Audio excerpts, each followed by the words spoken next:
아프가니스탄은 현재 위기의 시기를 맞이하고 있습니다. 아프가니스탄의 인구 99.8%는 무슬림이고 소수 기독교인들은 가족이나 친구나 지역 공동체로부터 극심한 핍박을 받아왔습니다. 특히 탈레반과 같은 극단주의 집단에 의해 지속적으로 납치, 강간, 살해 등 잔인한 공격을 받아왔는데 아프간은 이제 탈레반에 의해 사실상 장악된 상태입니다. 탈레반은 아프가니스탄을 이슬람법의 엄격한 정책으로 되돌리려고 하고 있습니다.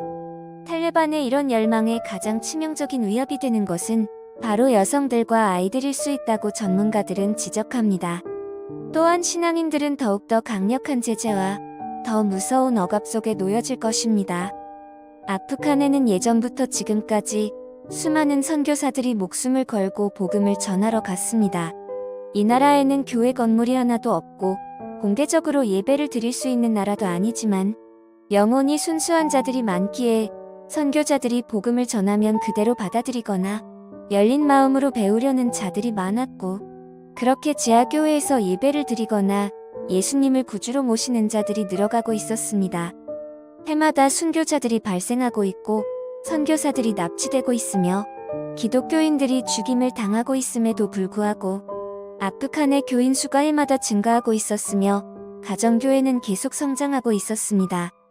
2007년 아프간에 선교활동을 하러 갔던 샘물교회 봉사단은 탈레반 무장 세력에 납치되었다가 배영규 목사님과 심성민 형제가 죽임을 당했고 해마다 세계 각지에서 오는 선교팀도 납치와 협박과 성폭행의 대상이 되고 있었습니다.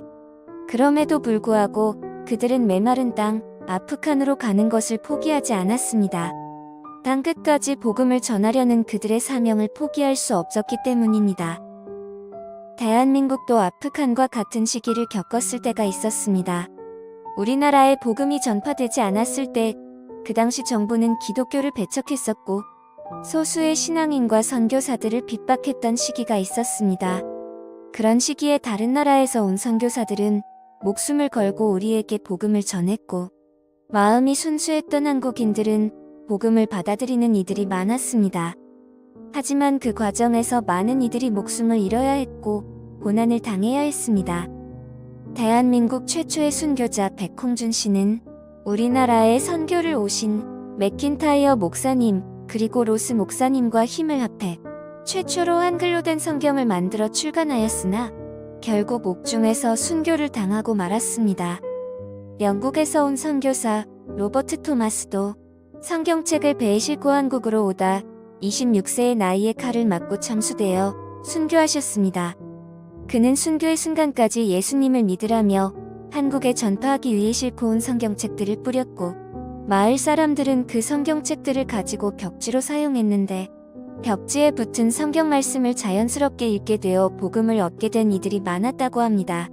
토마스 선교사님을 칼로 베은 자도 결국엔 복음을 받아들였다고 합니다. 지금의 대한민국은 수많은 순교자들의 피의 공로로 세워졌다고 해도 과언이 아닙니다. 선교사들은 이러한 사실을 알기 때문에 위험을 무릅쓰고 전 세계 땅끝까지 복음을 전하러 다니고 있습니다. 아프간은 지금 위기에 처해져 있고 탈레반에 의해 완전히 장악된 상태입니다. 그동안 선교단체는 아프간을 방문하는 것 외에도 지속적인 성경 공급과 TV 및 라디오 방송, 인터넷을 통해서 영적인 원조를 지원해오고 있었는데 탈레반 정권은 인터넷, 라디오 방송, TV 등 모든 외부와의 접촉을 중단시킬 것이라고 합니다. 지금 현재 전쟁 중인 상황 속에서도 아직 아프간에서 나오지 못한 선교단체들과 사역자들이 그곳에 존재한다고 합니다. 그리고 단지 기독교인이라는 이유로 체포되어 구금되어 있는 사역자들과 단지 기독교인들이 고통의 시간을 보내고 있습니다. 그리고 이러한 환경 속에서도 하나님께 의지하며 목숨을 걸고 예수님께 예배드리고 기도하는 신앙인들이 그곳에 있습니다. 대한민국에는 지금 어디를 가도 십자가를 볼 수 있습니다. 땅 전체가 십자가로 무장된 나라가 되었습니다. 부디 아프가니스탄에도 예수님의 계획하심과 역사하심으로 테러가 아닌 십자가로 무장된 나라가 되기를 기도하며 전 세계가 기도로 무장하여서 아프간에 있는 우리의 형제들과 자매들을 보호해야 할 줄로 믿습니다. 주님의 임재를 믿습니다.